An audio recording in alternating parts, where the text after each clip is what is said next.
This disembodied life has no discriminatory mind. It will tend to go by its tendencies.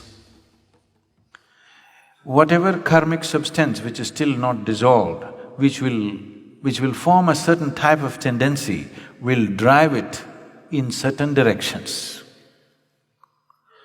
Certain directions means wherever there is life, and the life is of such a nature that it breeds minimally. For example, a tamarind tree. If you go and watch the other trees, you will see a lot of birds will be sitting for the night's rest. No bird will settle down on a tamarind tree because the level of oxygen around a tamarind tree is extremely low. It may also move in the direction of a yogi who has a certain mastery over his breath because he is not breathing as much as others are breathing. A cobra also has a certain influence on this life simply because it holds its breath for long periods of time.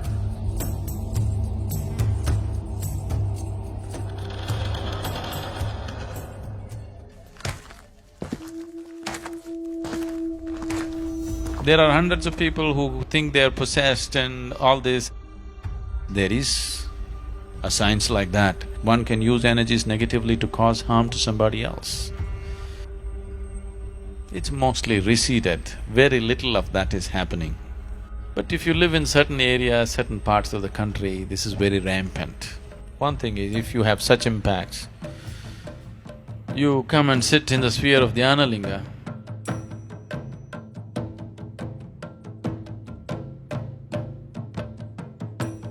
because there are occult dimensions to Dhyana Linga which just nullifies all this. One Paurnami or Amavasya when things are more receptive for you, just one day, just sit there and go, that's all. It gets taken care of.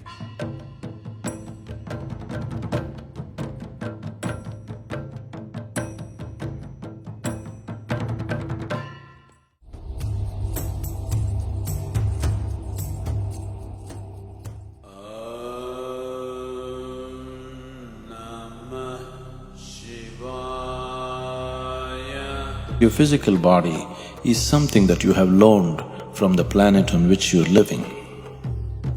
When the time comes, the planet will claim it back. But the other dimensions of you, especially the karmic shell, continues to play. If it is in a certain level of awareness, the disembodied being is in a certain state of pleasantness. It is this that is being referred to as heaven, because they have left their physical body in a certain state of awareness. They enjoy the sweetness at a certain period of time. A holiday, a vacation, before you take on another physical body. Similarly, if people live in certain states of fear, anxiety, anger, in certain states of ignorance, the karmic shell has acquired a certain kinds of unpleasantness about itself. This unpleasantness is what we refer to as hell.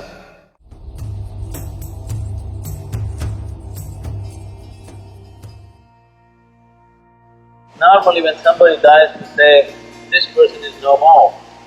But that's not the truth. He's no more the way you experience him. But he still is in many other ways. Don't take body lightly. It's not a small imprisonment. Unless you break it open, you can't leave it, isn't it? But when one realizes how they got in, now they know how to leave. If a person consciously sheds the body without damaging the body in any way, like you shed your clothes, you shed your body fully consciously, then we say this is Mahasamadhi. When a person leaves like this, that's the end. Truly no more. Once again, whatever you called as myself has just dissolved and become a part of the consciousness. full circle. There's nothing in front of you. योगश्चित्तवृत्ति निरोध तदा द्रष्टुः स्वरूपे अवस्थानम्।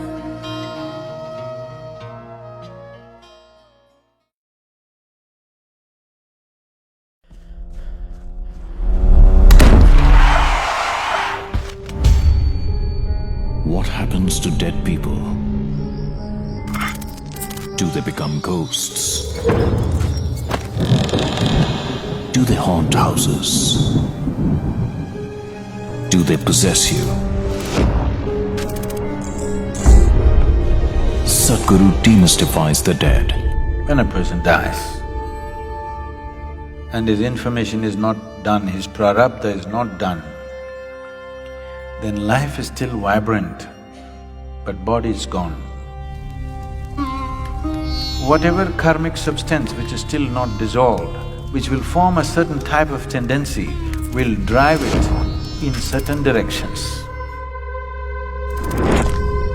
There are many aspects to it. If I say these things, you will start imagining things tonight. Watch Disembodied Beings, a 6-part series only on Sadhguru Exclusive.